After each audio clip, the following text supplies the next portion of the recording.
derecho es una escultura en Verá, de la zona del San Juan, y la del lado izquierdo es una escultura Chokwe de Angola, del África Central.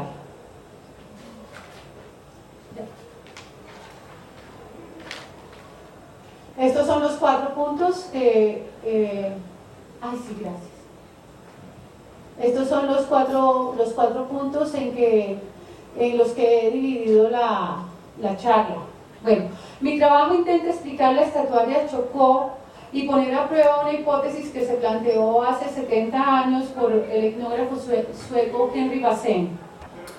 Pues él dijo que a pesar de que son los indígenas los que tallan las esculturas o los que al cual se ha inscrito desde la antropología el canto de Jai,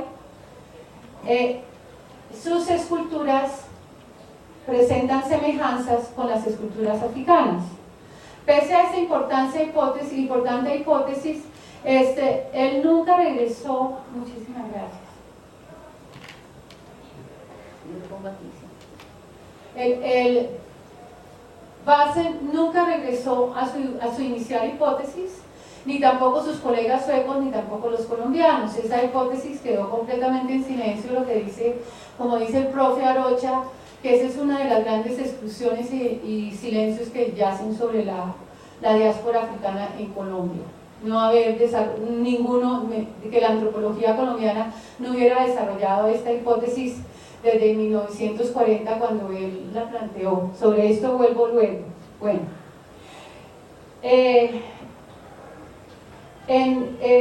contrario a Bassen y a los antropólogos colombianos, lo que esta charla intenta, o algunos, con algunas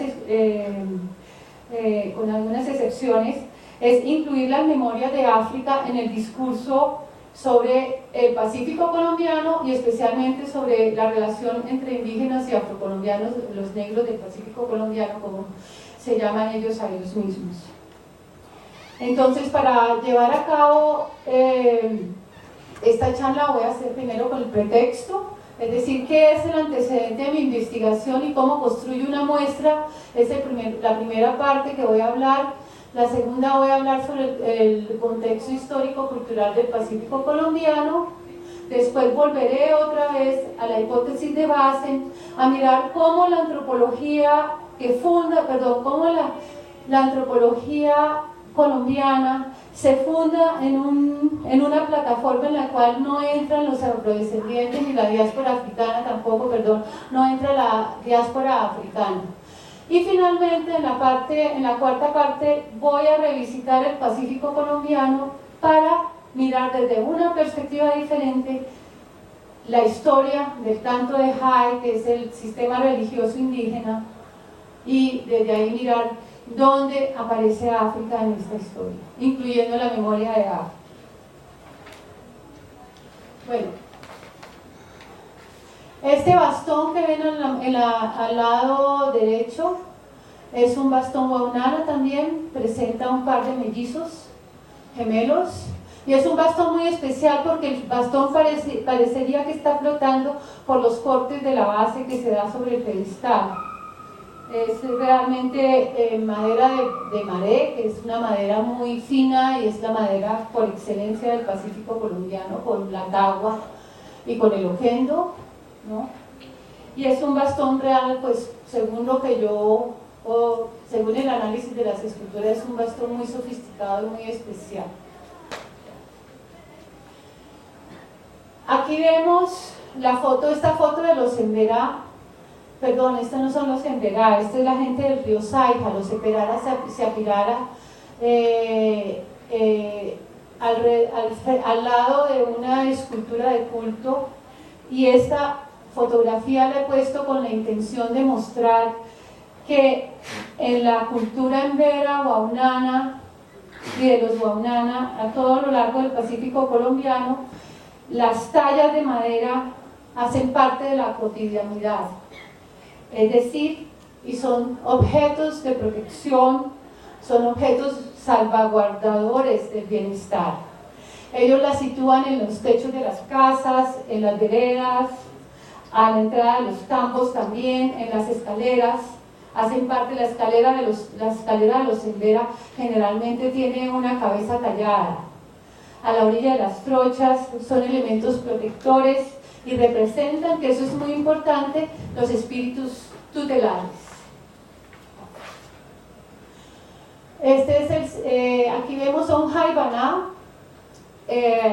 haciendo en un ritual de curación en Berá. Esta foto es tomada por Diego Arango, en el cual tiene 3 bastones en las manos. En la mano izquierda tiene un bastón tutelar, que es el largo, y uno pequeñito, que es el bastón auxiliar, que ayuda al Jaibaná a curar.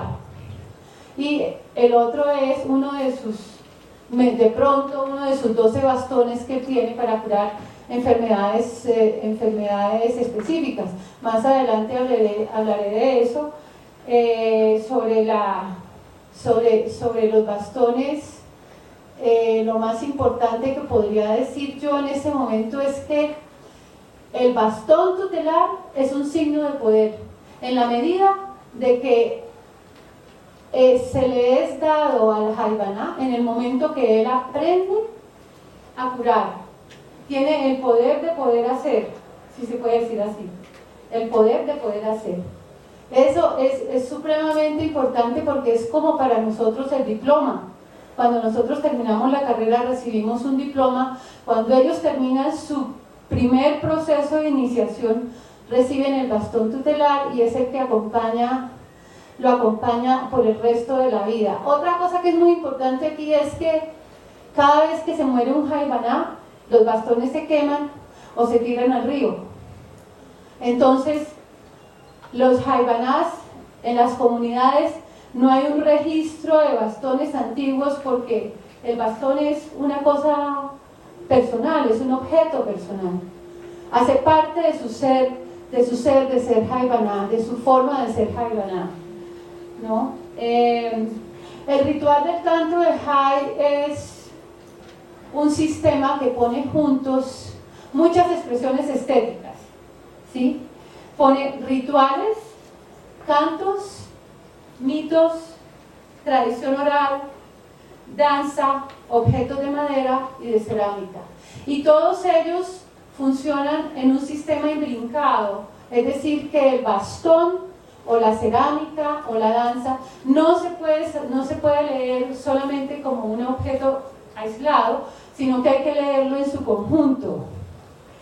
Les recuerdo que el bastón representa a los familiares, al ancestro divinizado. Eso es muy, muy importante respecto a África, lo veremos más adelante, pero quiero que lo tengan en mente, porque voy a hablar de los objetos de culto, especialmente la representación del ancestro. Los Embera le llaman los familiares.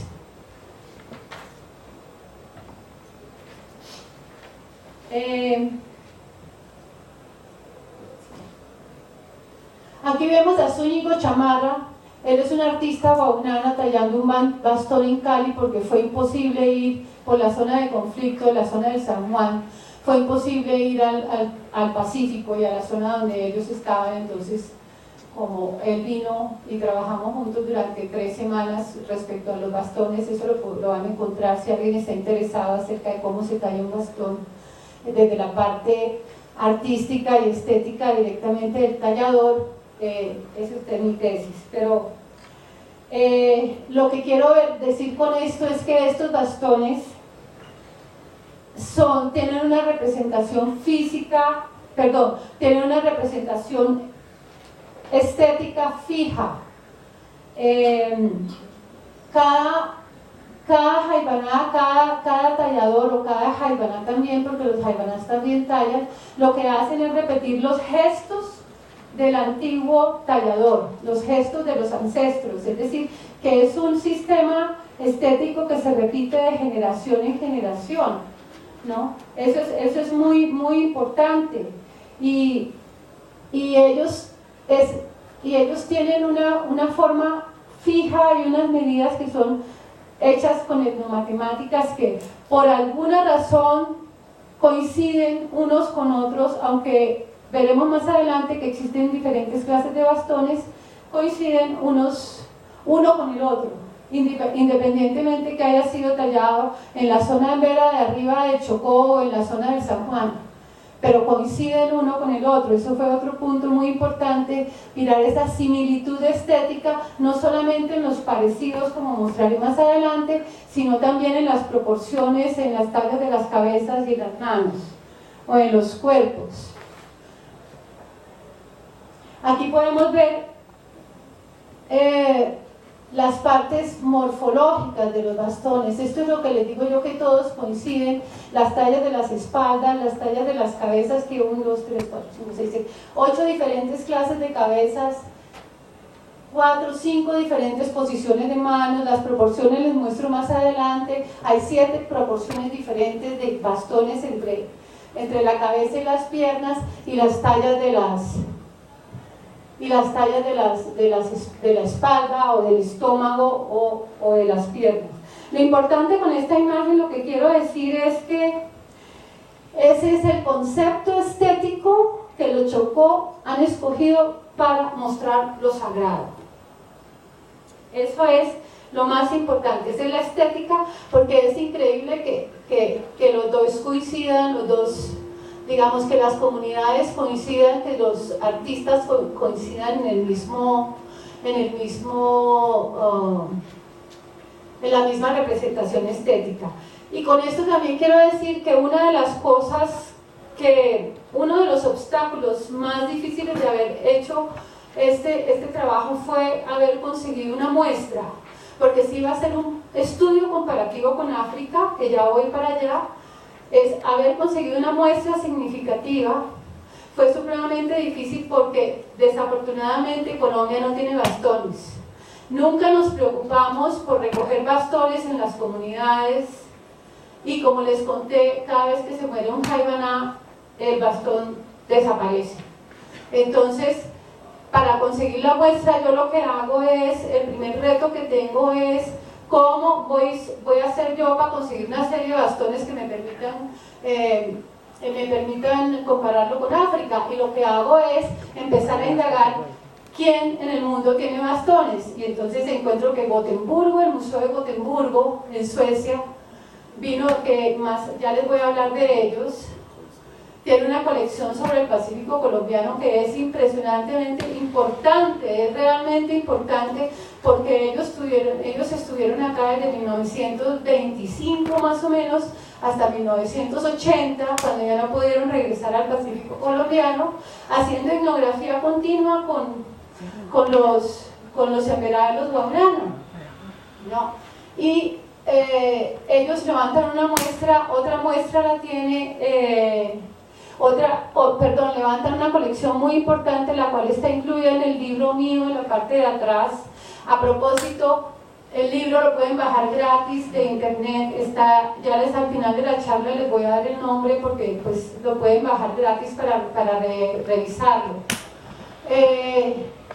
Pero lo que quiero decir con esto es que también está el Museo de Antioquia el Museo de Antropología de la Universidad de Antioquia, que tiene una colección que recibió de los misionarios, que es muy, muy interesante también de mirar y que está sin curar. Es decir, tienen un reto ustedes, al que le interese, para ir allá y hacer una curaduría de lo que existe allá. Pienso que puede ser una propuesta muy interesante para incluir esto con el arte de Colombia. Los otros fueron bastones que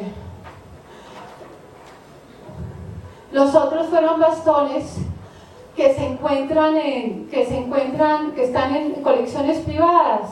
Entre esos, aquí en Bogotá está Esperanza Casas, que tiene una colección magnífica de bastones, y otras personas, pero pues no voy a seguir hablando de esto. Lo que quiero es decir aquí es que ese bastón que está allí es la primera noticia que tenemos nosotros los colombianos desde la academia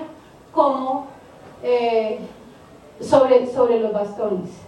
Ese es un bastón recogido por Nordieskol, que es el antropólogo sueco, en 1927. Y lo primero que conocemos es esto.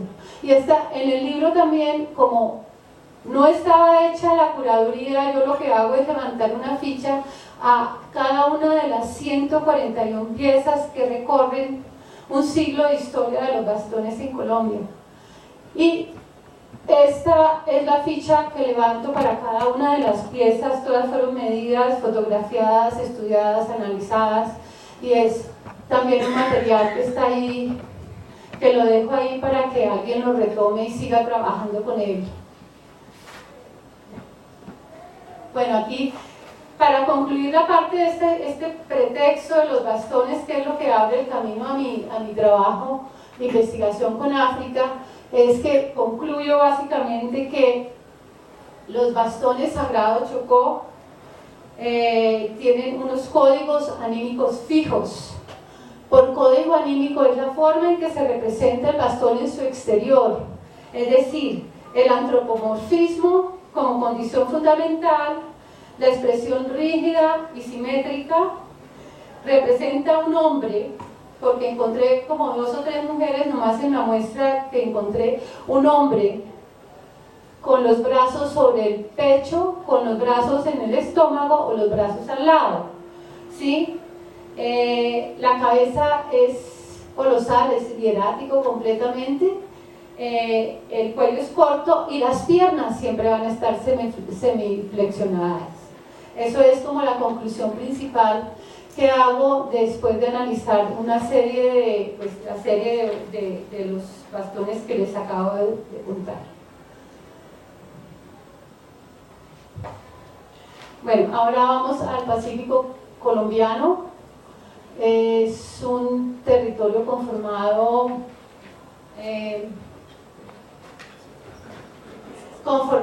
por pueblos indígenas. Aquí no incluí los Tule porque esa es otra charla, solamente nos confundiría más de lo difícil que es explicar esto. Solamente incluí los Embera y los Guaunana y las comunidades afrodescendientes y las comunidades negras del litoral pacífico colombiano. Simplemente, seguramente muchos de ustedes saben cómo es la conformación étnica, la geografía del departamento, del litoral, pero yo lo que quiero es que se imaginen la densidad o el contraste entre esos dos pueblos. Y al fin y al cabo, pues decirles que esta conformación del litoral, esta conformación de personas en el litoral, es producto de las relaciones interétnicas, de las relaciones que se establecieron desde tiempos coloniales, donde existía una pluriculturalidad total. Si uno habla de pluriculturalidad, no solamente entre pueblos indígenas y comunidades negras, y si uno se va al siglo XVIII se da cuenta, según uno de los autores, según de Granda, que dice que alcanzó a contar 56 diferentes patronímicos africanos en el litoral pacífico colombiano, en las zonas del Chocó, en las minas del Chocó. Es decir, que si lo pudiéramos comparar hoy en día, podría compararse con cualquier metrópoli del mundo. En Ámsterdam, donde yo vivo, son 156, es decir, que aquí está la tercera parte, no del mundo en general. Y cuando hablo de África, hablo de multiculturalidad africana, porque la zona norte es muy diferente a la zona sur y la zona central es muy diferente a la zona occidental. Entonces, lo que quiero mostrar con este cuadro es la multiculturalidad que existía en el siglo XVIII, con personas que estaban ahí que tenían diferente forma de ser y de pensar y de hacer, ¿no? Y poseían religiones o credos que de alguna forma diferían unos de los otros. Estaban también aquí, seguramente había gente, por ejemplo, la gente de Senegal, ya que desde el siglo IX ha tenido una gran influencia del Islam.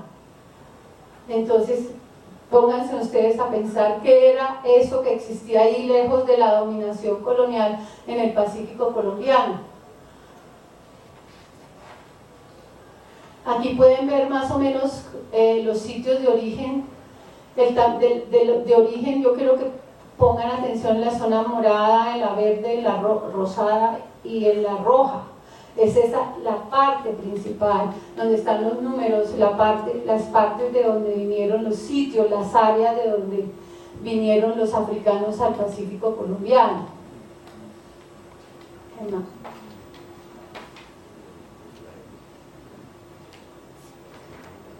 Este cuadro es maravilloso.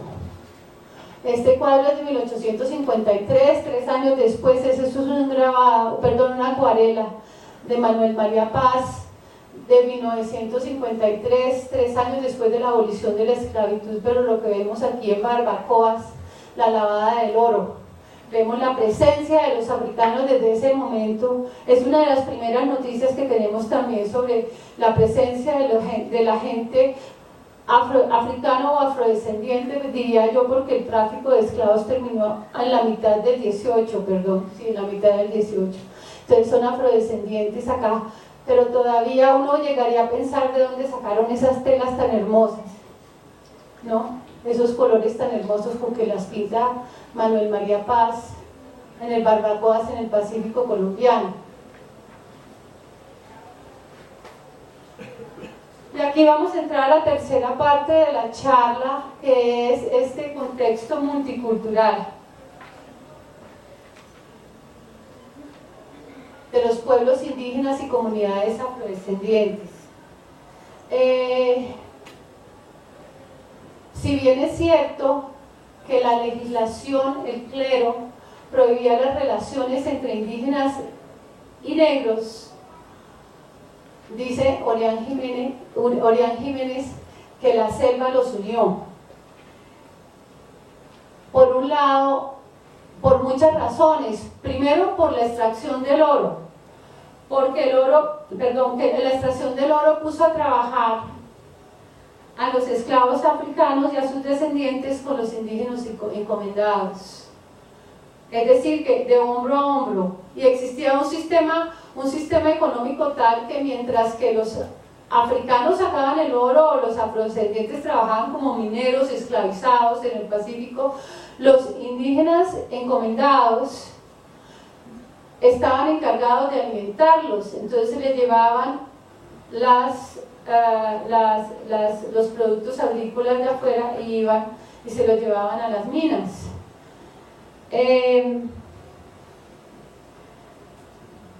Orián Jiménez habla de algo muy hermoso que se llama los amores zambos, para dar razón sobre esas uniones entre indígenas y africanos y afrodescendientes, que tenían que ver con las rochelas. Las rochelas eran espacios de distracción, donde al final de la jornada se juntaban a cantar, a bailar, a comer, a conversar. Pues trabajaban juntos, y los poblados de indios no estaban lejos de las minas tampoco, estaban enseguida, porque tenían la obligación de alimentar, de producir, de tener una producción agrícola, producir los alimentos, pero también llevárselos, ¿no? En todo caso, yo pienso que estas relaciones, y no solamente yo, sino otros autores como Orián Jiménez, Ulloa también, y Arocha, Lozonsky, habla de que estas relaciones fueron un producto de reciprocidad y negociación cotidiana, y que fueron profundas, fueron tan profundas que forjaron nuevos elementos culturales correlativos a un grupo y al otro, ¿sí? El compadrazgo es una institución que funciona entre indígenas y negros en el Pacífico colombiano, en el cual el afrodescendiente, la persona afrodescendiente, carga al niño, cuida al niño, es el padrino de ese niño indígena. Y esas son unas relaciones profundas.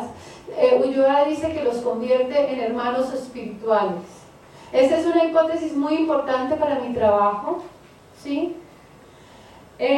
Los lazos espirituales, habla Arocha, que también que unen a los Jaimaná en Vera con el curandero negro, es otro, porque el sistema médico del Pacífico colombiano está dividido, pues, o comprende, yo no diría, porque no puedo decir que está dividido, comprende el Jaimaná, que es el chamán que ustedes vieron, y el curandero negro, es decir, que entre los dos se hacen cargo de la salud y el bienestar de la gente del Pacífico colombiano, ¿no? Lozonsky dice que lo que han olvidado los negros ha quedado integrado en la memoria iconográfica de los pueblos indígenas, de los Embera y los Guanana. Esa es otra hipótesis muy importante. Y ella habla de léxicos y hace relación también a los bastones, pero no, tampoco desarrolla la hipótesis de los bastones. Bueno, aquí vemos estas dos imágenes que son maravillosas porque nos cuentan dos historias muy importantes en la misma época. Una es las habitaciones de indios, en los cuales los afrodescendientes están, es la cercanía geográfica, lo que trato yo de mostrarles ahí, lo que les acabo de decir, lo que quiero que caigan en cuenta, de esa cercanía geográfica, de espacio entre los dos pueblos. Y por el otro lado, este otro grabado que cuenta cómo fue que mientras que los pueblos indígenas estaban protegidos por la corona española y tenían el derecho de practicar sus credos, el jaibanismo, de practicarlo, tenían el derecho, a los pueblos negros se les prohibió. Por ejemplo, en Colombia tuvo la Inquisición, Cartagena de Indias tenía una Inquisición, y de todas formas los únicos que fueron acusados por la Inquisición fueron los africanos, no los indígenas. El trabajo de Adriana Maya es supremamente importante en este contexto, como el trabajo sobre en este momento se me olvida el título de su libro, pero si ustedes ponen, se llama, no,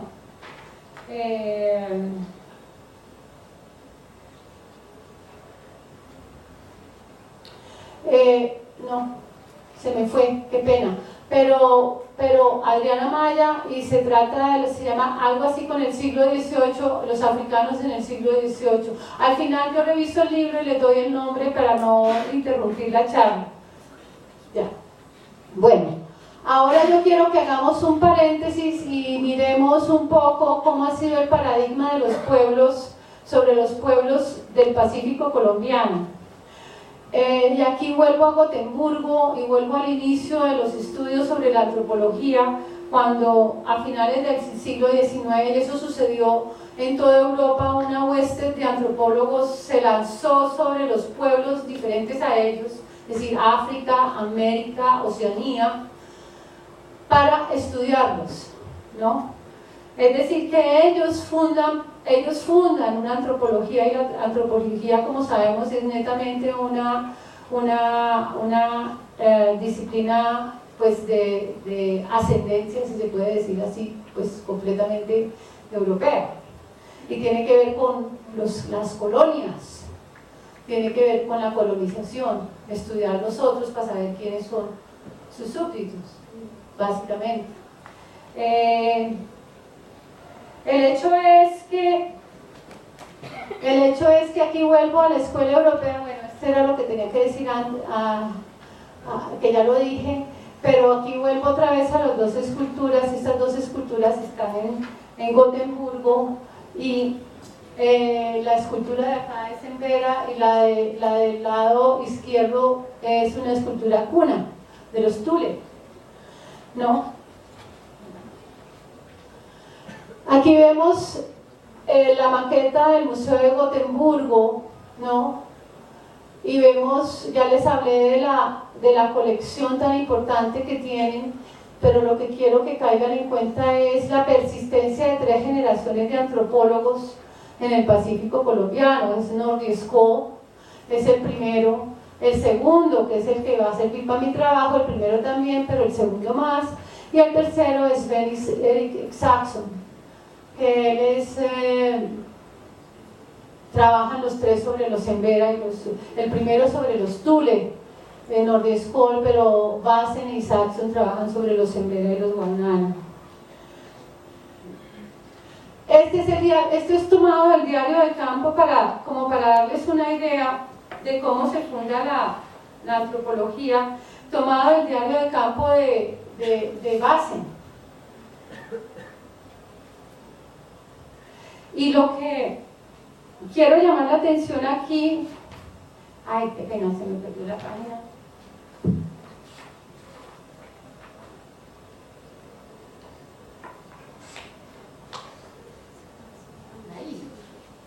Ya. Lo que quiero tomar aquí es, primero, con esta frase, con este párrafo, lo que quiero tomar aquí es, primero, la evidencia de la población de los africanos o sus descendientes en el Pacífico colombiano. Es la primera cosa, el primer punto que yo encuentro en esto, en este párrafo, pero también la cercanía de las que les hablaba, la cercanía geográfica entre un grupo y otro.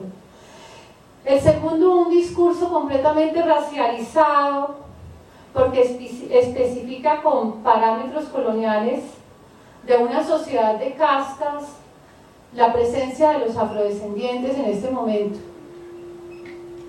¿no? Yo no sé si vale la pena explicar que en la colonia fue forjada una sociedad que la sociedad fue pensada en una especie de pirámide en la cual la base eran los afrodescendientes, después los indígenas, luego los mestizos, los blancos, cada vez más blancos hasta llegar a la blancura total en el ápice, ¿no? Por otro lado, quiero que pongan atención a ese vocablo libre, porque lo que dice, lo que según mi interpretación, lo que está diciendo Bassen aquí, no es que es libre como el libre que decimos hoy, sino que está referido a la esclavitud, porque en ese contexto, ser libre significa haber sido esclavo antes, ¿no? Bueno, el hecho es que él excluye a los afrocolombianos de su argumento científico, pero tampoco interpreta, porque no los interpreta desde un paradigma indígena tampoco. El antropólogo no lo interpreta desde un paradigma indígena, se queda ahí y corta el chao te vi. Ya, el siguiente. Bueno, vuelvo otra vez al enunciado de Bassen. Pese a todo esto, en 1940, el Henry Bassen, 5 años después de que escribe esto, plantea la hipótesis, pero como les dije, no la desarrolló. No desarrolló la hipótesis, pero sin embargo él escribe un artículo en el cual presenta esta gráfica, que son presenta esta gráfica en los cuales los primeros 2 bastones pertenecen a Angola, son 2 bastones angolanos del África Central, el otro es Embera, el otro es Guaunana y el último es un bastón Puna. Germán. Ya. Bueno, aquí empieza la charla, ya les dije del contexto anterior. Entonces, de aquí en adelante son como los resultados de mi trabajo, ¿no?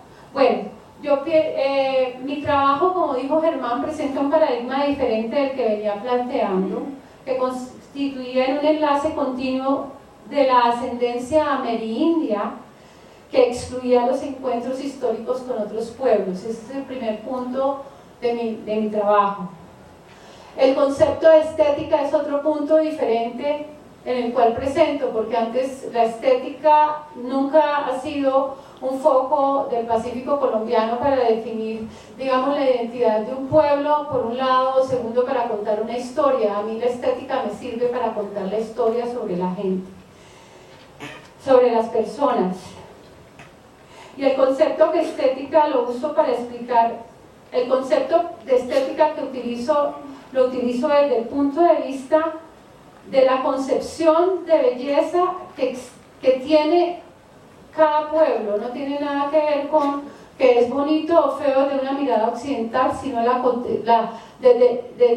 inherentemente a la persona, que es estético para él, ¿sí? Y es una estética, y la estética embera y la estética africana es una estética que está sustentada por un sistema de creencias y una filosofía, ¿sí? Como, por ejemplo, el sonido del tambor no lo hace africano, ¿sí? Lo que lo hace africano es el código, la forma en que se toca ese tambor, es decir, en que se organiza ese sonido. Eso es lo que lo hace africano. Y este es un arte que está ligado a una síntesis cultural, pero muy, muy compleja, que tiene que ver con filosofías, como les dije anteriormente, en el canto del jai, con mitos, ritos o tradición oral, formas, cerámicas, en fin, diferentes expresiones artísticas, ¿ya? Y la estética es la forma en que se organizan todos esos signos. Eso es lo que uso yo en el sentido de la estética, ¿sí? En ese sentido considero los bastones, que son documentos fehacientes, porque son la memoria estética de un pueblo, tanto embera, guaunana, como los pueblos africanos que llegaron al Pacífico colombiano. También lo considero que es lo sagrado que se deja ver, es lo sagrado que se muestra. Para dar una comparación más o menos, es como respecto al credo católico cristiano, que es el Cristo. El Cristo que está desde el principio del año 1 hasta ahora, tiene exactamente, no la cruz, el Cristo. Tiene la cruz también, pero la cruz es más antigua. Pero el Cristo tiene exactamente los mismos gestos que se repiten de generación en generación, de año en año, de país en país. Es más o menos lo que yo quiero explicar cuando digo que son gestos fijos y por lo tanto son documentos fehacientes. Son símbolos de una expresión cultural y espiritual, ¿sí?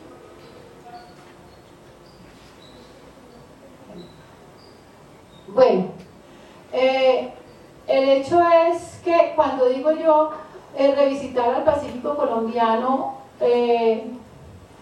voy a leer las memorias de los cautivos africanos que fueron el fundamento principal de mi trabajo. El Pacífico lo hago como conclusión de una vez, lo digo como conclusión, es un espacio donde confluyeron diversas epistemologías, religiones, estéticas, cosmogonías, ¿sí? Y considero que las esculturas Chocó y las africanas son archivos de una memoria cultural, ¿ya? Son material ritual y son símbolos, ¿ya? Bueno, la pregunta grande de mi trabajo fue realmente inmensa, una redundancia, pero es verdad, sobre el desarrollo histórico de la diáspora africana en el continente americano, básicamente en Colombia. Esa fue la pregunta grande para mí. Y las relaciones que se hicieron entre el lugar de origen de los africanos y las regiones donde llegaron, en este caso, a Colombia, al Pacífico colombiano, ¿sí? Otra pregunta grande que hago es la forma en que esta migración afectó el desarrollo cultural, no solamente de los africanos, porque de todas formas esa migración tuvo un efecto en la memoria de los africanos, sino también afectó a las personas donde ellos llegaron? Esa es como la pregunta grande de mi trabajo. Para contestarla, entonces, voy a varios temas, o me sumerjo en varias historias sobre el Pacífico y sobre la gente que lo habita. Primero, empiezo a hacer paralelos etnográficos, es decir, mirar qué hay en el Pacífico colombiano y qué existe en África, teniendo en cuenta la procedencia de los esclavos africanos. Después empiezo a armar una historia cultural, a construir sujetos, a dar una identidad, un nombre y un lugar, ¿sí? A recorrer la historia y a estudiar expresiones culturales de lado y lado. Luego sigo con unas relaciones interétnicas de los cuales hablé, qué pasaba ahí, cómo era ese Pacífico colombiano, cómo funcionaba esa economía colonial, ¿sí? Y luego empiezo otra vez a mirar quiénes eran estas personas africanas, a darles una identidad no solamente a los Embera, sino también a los Guaunanas, sino también a mirar quiénes eran estas personas, ¿sí? Y esa pregunta sí me fue realmente muy grande debido a la diversidad cultural que tenía el Pacífico colombiano en el siglo XVIII, que es la base de mi estudio, ¿sí? De dónde venían, cuáles eran sus sistemas religiosos, cuáles eran las estéticas, cómo se vestían, ¿sí?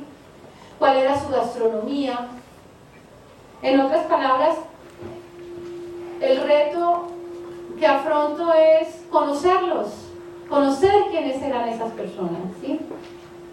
¿Y qué es esta escultura? ¿Qué representan estas esculturas acá a uno y al otro lado del Atlántico? ¿No? Preguntarle, escoger una escultura, decirle, bueno, ¿usted por qué está ahí? ¿Qué representa aquí en el Pacífico? ¿Qué representa en África? ¿Usted qué está hecha? ¿Cómo está hecha? ¿Dónde está hecha? ¿Sí? ¿Y cómo es esa escultura? ¿Sí? Después voy a la tradición oral, ¿no? Que la tomo como la palabra de los abuelos. Yo pienso que la tradición oral, que ha sido muy poco estudiada en Colombia, es una herramienta valiosísima para dar cuenta de las historias de vida y de las historias culturales, porque es la palabra de los ancestros, una que va de boca en boca, de generación en generación, ¿sí? Cuando hablo de diáspora africana, estoy hablando de la herencia cultural de África fuera de las fronteras de África. Todo lo que está fuera de la frontera de África, la herencia cultural, es la diáspora africana, ¿sí? Finalmente tomo los mitos, también los analizo desde la semiología, hermano. Bueno, entonces aquí voy a retornar a África y lo que les quiero mostrar, estas son dos estatuas, dos esculturas angolanas de África Occidental, ¿sí? Son del museo, son de la colección de la Universidad de Coimbra, que ahí fui a estudiar África porque era el lugar más cercano a Ámsterdam, donde tenían una colección realmente muy valiosa. Bueno, Francia también la tiene, pero era mucho más difícil en los museos, pero Portugal además tenía un convenio con la universidad en el cual era fácil llegar allá, ¿no? El antecedente africano, lo que quiero decir con el antecedente africano es que acá vinieron personas que tenían similares esculturas, por un lado, similares formas religiosas también, ¿no? Y este antecedente africano está relatado no solamente por estas dos hermosísimas estatuas, sino que las crónicas del siglo, por ejemplo, las crónicas del siglo XI y XII, de Cavazzi, de los misioneros, de los marineros portugueses, también relatan la presencia de estas esculturas en las comunidades y en los pueblos y en las naciones, las diferentes naciones del África Central, básicamente en este, ¿no? El hecho es que yo concluyo que aquí llegó gente que tenía un sistema religioso similar al sistema del canto de Jade.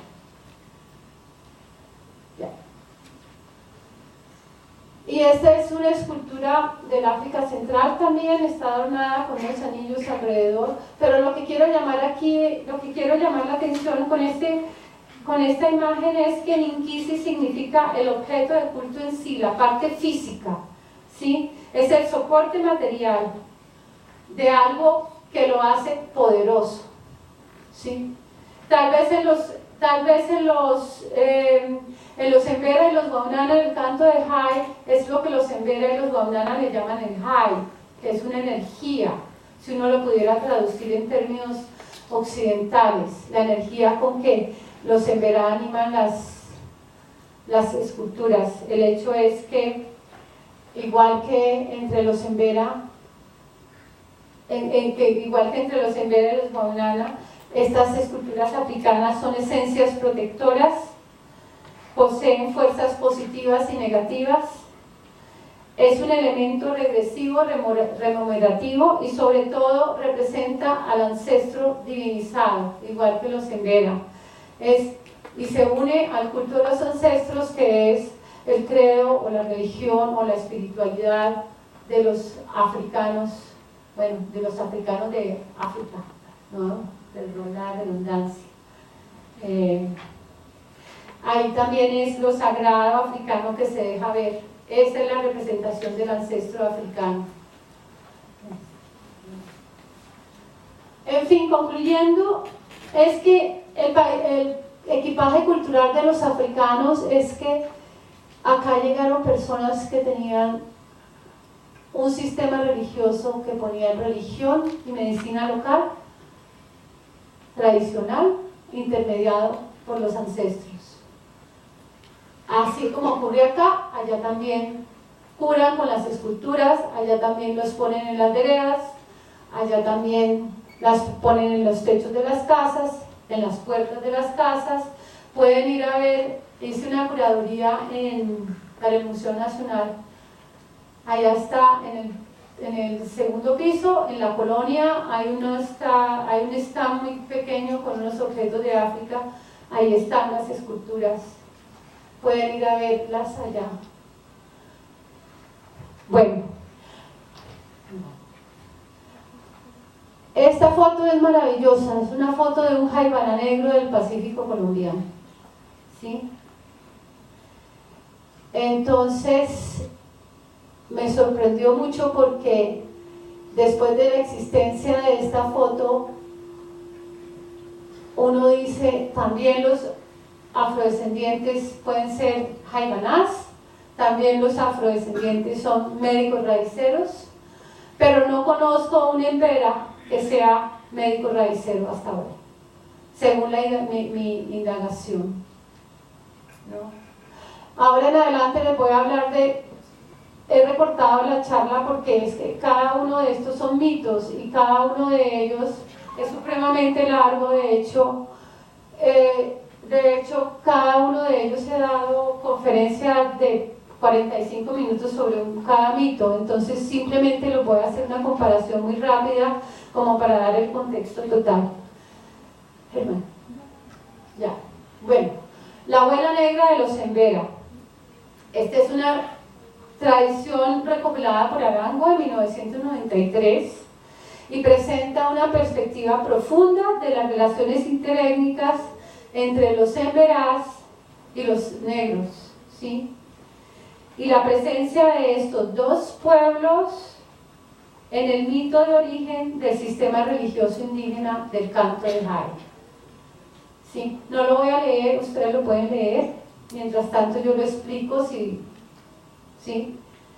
Este es un mito supremamente largo y complejo, pero lo que quiero decir, lo que quiero es que tengan en cuenta la parafernalia, la presencia de la parafernalia del jaibaná en este mito, ¿no?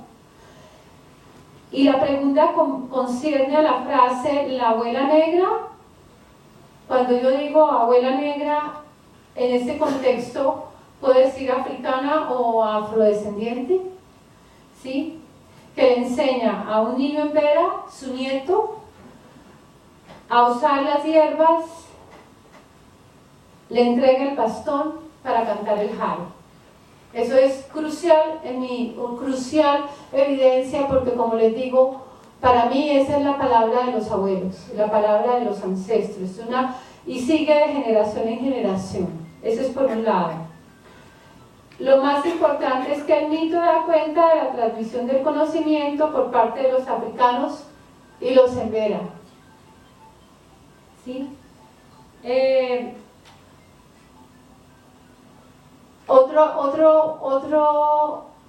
Otra parte que pienso que es supremamente importante, es la relación entre la abuela y su nieto.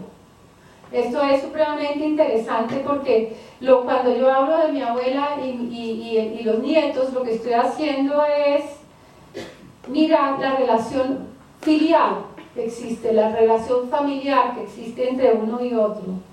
Y esto lo que me lleva a decir es que esta anciana negra podría haberse casado con un miembro de la comunidad embera, hombre o mujer, no sabemos porque el mito no especifica, hecho que demuestra que eran preponderantes los matrimonios entre los miembros de este pueblo. ¿Sí? Otra cosa es que es muy interesante es el vínculo entre la primera y las generaciones sucesivas. Abuela, hijo, nieto, ¿sí? Es una genealogía que sujeta a indígenas y afrodescendientes, lo miro desde ahí, y nos ayuda a imaginar las etapas y la forma en que se transmitieron esos conocimientos. Aquí el análisis del discurso y de la tradición oral es supremamente interesante e importante para esta clase. Por eso les digo que esto es es muy, muy, muy importante, porque hay cantidad de mitos y de ritos y de tradiciones orales que los cuales no se han esculcado lo suficiente. Finalmente, y es la conclusión que más me gusta de todas, es que la enseñanza implicada por la palabra de la anciana negra y la entrega del conocimiento se inició en un árbol, le enseñó a chupar con hoja negra y le entregó la parafernalia, trae a primer plano a esta historia la vida religiosa de los africanos por un lado, pero también los sitúa como dueños de un saber, y eso es supremamente importante en este mito, es decir, la enseñanza los sitúa como dueños de un saber que ha sido negado hasta con algunas excepciones hasta hace muy poco casi por todas las ciencias sociales. Ha sido invisibilizado, ignorado, más que negado. Sí. Bueno, vamos a entrar al segundo, que es la tradición oral, el hijo de la pierna. Y este mito es un mito comparativo que hago entre África y Colombia. El mito se inscribe en el sistema religioso del canto de Jai, por un lado, el hijo de la pierna, y en el África, en el sistema religioso de la gente de Dahomey, del África occidental, de los ancestros de los afrocolombianos, la gente de Dahomey. Se trata de la historia en ambos mitos, se trata de la historia de un muchacho que libra sus aventuras en lugares distantes y le va a entregar a su pueblo la medicina y la cura, ¿sí? En ambos sistemas, en ambos continentes, el muchacho, que entre los chocos se llama el hijo de la pierna, el poto, y en África se llama tojuso, son gemelos, nacen de una pierna, son huérfanos y son cazadores. Este es el mito estas son como los apuntes del mito que yo saqué. El mito es súper largo, como de 3 páginas, este es recopilado por Basel en 1935, y esto es en el Pacífico colombiano. En las tareas de Jerupoto intervienen funciones y elementos que se pueden comparar con el oficio y la parafernalia del Jaibaná. Es un mito de origen del canto de Jai.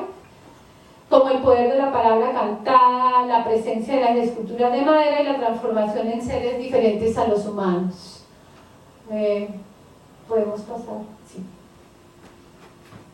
Uy, eso porque me salto allá. Bueno, lo que quiero... sigue, Germán, qué pena, no sé por qué me saltó ahí. La siguiente. Ya. Tohuso, el hijo de la pierna.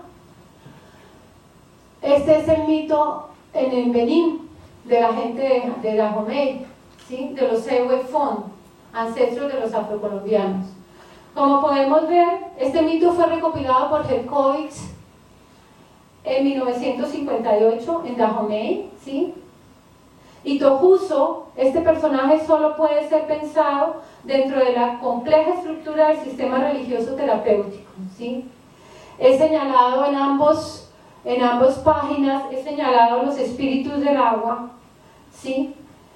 Porque tanto los Jaibanás en Vera y Waunana como la gente africana anima sus esculturas con los espíritus del agua, que no son más que los ancestros de cada uno de esos pueblos, ¿no? Aquí está como la relación entre los dos. Podemos ver más o menos las similitudes entre un continente y otro, ¿sí? Son varias las analogías que consolidan un punto de encuentro entre estos dos héroes. Ambos son héroes en las culturas donde se escriben. Jerupoto, el héroe Chocó, viaja al mundo de abajo para conocer la cura. Eso nos llevaría a hablar de otro mito que es mucho más complicado, que es el mundo de abajo. El mundo de abajo en la cosmogonía en Vera es el mundo donde ocurre todo lo sagrado y donde va el Jaibaná a conocer la cura. Ahí habitan los cuerpos de monte, que en otro mito se pueden relacionar muy bien con los médicos raíceros, lo que validaría la hipótesis de Jaime Arocha entre Jaibanás en Veras y los médicos raíceros, pero esta la he excluido porque es supremamente compleja, ¿sí? El Tohuso africano lleva la medicina igual que el Jerupoto del Chocó a su pueblo, ¿sí? Ambos reciben los poderes de los espíritus del agua, ¿sí? Ambos se convierten en piedra cuando necesitan escapar de un lado a otro. Por alguna razón se convierten en piedra y una persona toma la piedra, la tira y es Jerupoto o el Tohuso que cae a la otra orilla del río. Es un mito muy, muy hermoso, sí. Tohuso africano pertenece a los espíritus más importantes de la relación Igbo, que en África Occidental es el nombre para denominar todas las curas y medicinas específicas. Bueno, ahora vamos, los dos cuadros anteriores, voy a decirles, perdón, que me equivoqué de la diapositiva, la puse en el lugar que no era, no sé por qué se saltó así. Lo que quería mostrar con eso era la presencia de los Ewe-Fon en el Pacífico colombiano. No nos demora porque nos confundimos. Era la presencia de los Ewe-Fon en el Pacífico colombiano, los cuales están relatados por Granda y por Guest, y el hecho es que en ese momento en el Pacífico colombiano, en el siglo XVIII, estaban 210 personas procedentes del África occidental ahí. Eso es otro dato muy importante, digamos.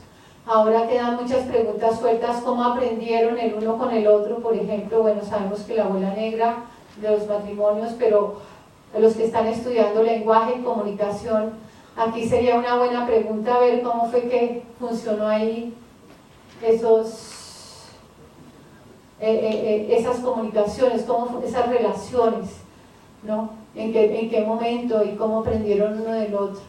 Bueno, aquí vamos a las evidencias entre las esculturas y vuelvo al principio. La escultura de la mano derecha es una escultura Chocó del Pacífico colombiano, y la de acá es la escultura Chocó, y las dos presentan los mismos sistemas, los mismos rasgos estéticos, ¿sí? el antropomorfismo como condición fundamental, el hombre en posición solemne, ¿sí? Los brazos se posan sobre el pecho aquí en estas dos, ¿sí? La cabeza altiva y las piernas están flexionadas. Ambas esculturas son maravillosas, una y otra.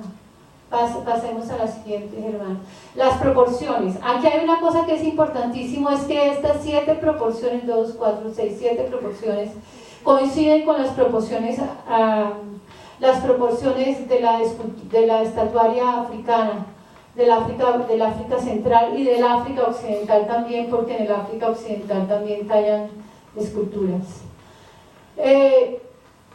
Y otra cosa muy importante es que el color negro que caracteriza al bastón tutelar, para dar esa patina se usa el humo, la candela y la sangre de gallina, y luego se lija con una hoja del Pacífico colombiano.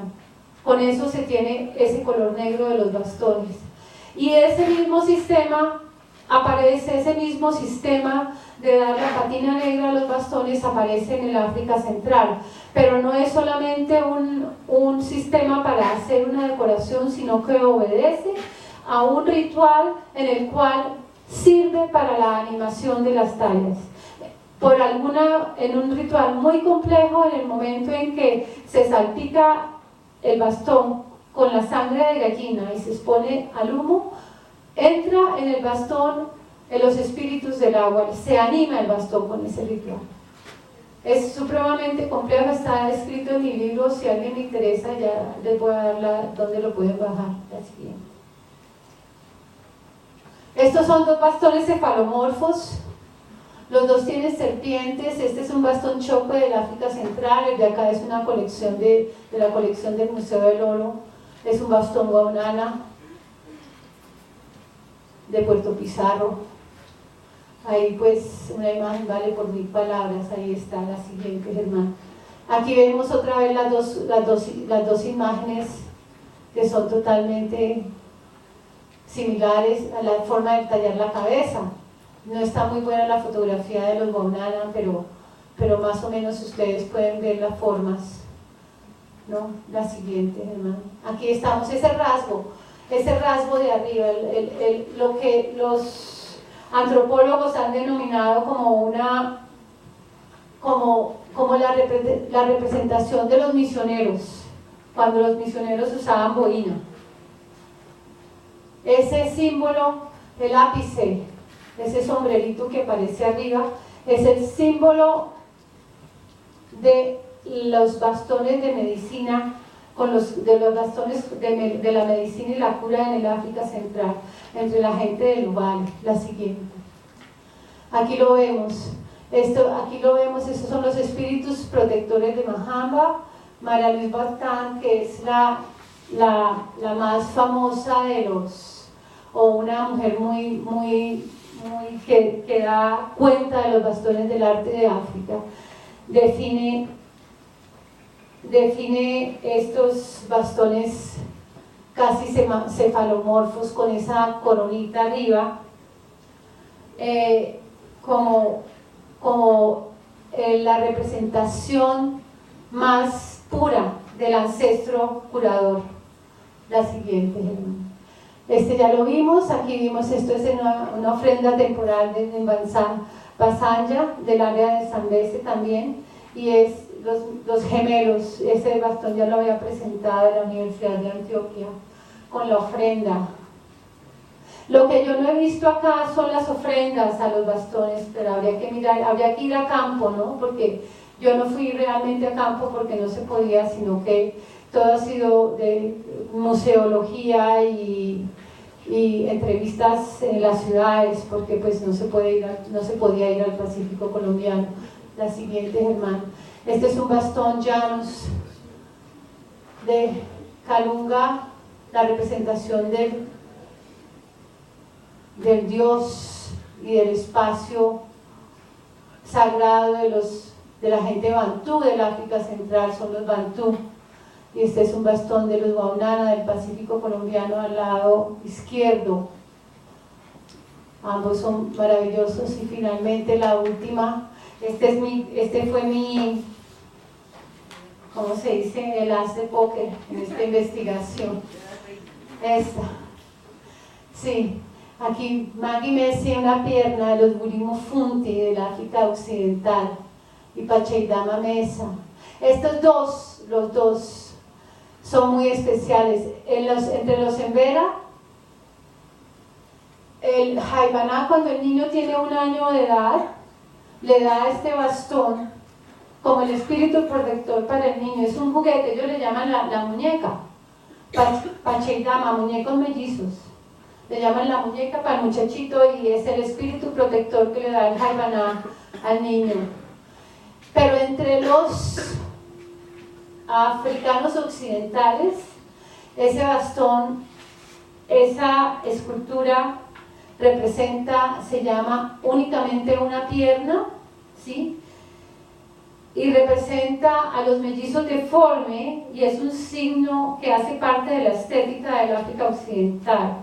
Y se trata de un mito en el cual en la estación seca, el mito africano cuenta que en la estación seca un par de mellizos deformes llegaron a la aldea de los Bulinu Funte, de los Chamba también, porque se repite en todo el África Occidental. Llegaron a la aldea para enseñarle a la gente a usar el hierro, y se quedaron, dicen, se quedaron viviendo ahí y se quedaron viviendo en la aldea, y le enseñaron a la gente cómo curar con calabazas. Y la calabaza que ellos hacen, no fue absurdo no haberla puesto aquí ahora que lo cuento, pero la calabaza que existe entre ese sistema religioso, porque son varias calabazas hechas en cerámicas, es similar a las calabazas que hacen los Embera. La siguiente. Bueno, con esto ya quiero pues terminar. Estas son como las conclusiones generales. Como eje de reflexión propongo repensar la narrativa construida sobre las relaciones entre los pueblos de los indígenas Chocó y los africanos y sus descendientes. Pues si bien es cierto, una y otra comunidad mantienen diferencias entre sí, ellos pienso yo que han construido unos lazos tan profundos que les ha permitido mantener su identidad étnica. Eso no significa que estén unos a un lado separados completamente del otro, como nos han intentado mostrar hasta ahora. Yo pienso, y según mis datos de investigación, pienso que han sido unas relaciones muy profundas que han permitido que unos tengan unas relaciones realmente históricas muy importantes. Por otro lado, y es otra hipótesis que debí haberla hecho al principio de esta charla y no sé por qué no la dije, es que yo pienso que en un sistema de exclusión, esclavización, dominación, castigo, tanto el sistema religioso indígena como el sistema religioso de los africanos, a sistemas religiosos de los africanos, tuvieron que haber estado presentes en un mismo espacio, en ese intercambio. Yo creo que esa sería una de las respuestas y una de las conclusiones más importantes. Pienso también que no haber incluido la memoria de los africanos o la presencia de los africanos en esta historia cultural, creo que la etnografía y lo que se ha escrito, con todo respeto lo digo, lleva en sí sobre los Embera y los Waunana y aún los Tule, lleva en sí esa carencia. Es decir, no está la historia completa. Pienso que en cierto modo hemos creado falacias acerca de África y hemos creado falacias acerca de los Chocó, y que la historia está por completarse. Un poco drástica esa conclusión, pero creo que esta investigación me ha enseñado que hay muchas cosas que faltan por decir, por mirar, por hacer, por investigar. Finalmente, creo que, y eso no creo, sino que es una evidencia, que el arte escultórico del Pacífico colombiano está en emergencia, porque pues creo que todos sabemos sobre sobre la violencia que se vive, sobre la guerra, sobre la invasión de coca, sobre el oro, sobre la minería que se avalancha en este momento sobre la región del Pacífico. Entonces yo pienso que es un arte de emergencia, porque la escultura sagrada chocó en cuanto es sagrada, está íntimamente ligada a los nacederos de agua. Acuérdense que son los espíritus del agua los que la animan, ¿no? Sí, a sus corrientes, al bosque tropical, porque es de ahí de donde salen ellas, ¿sí? Y pienso que si esas selvas y esos ríos hacen parte fundamental de este arte colombiano, y si la guerra está ahí, no hacemos nada porque eso se solucione, entonces es un arte que va a desaparecer, igual que con los pueblos que ya no están ahí, ya son contados. Gracias.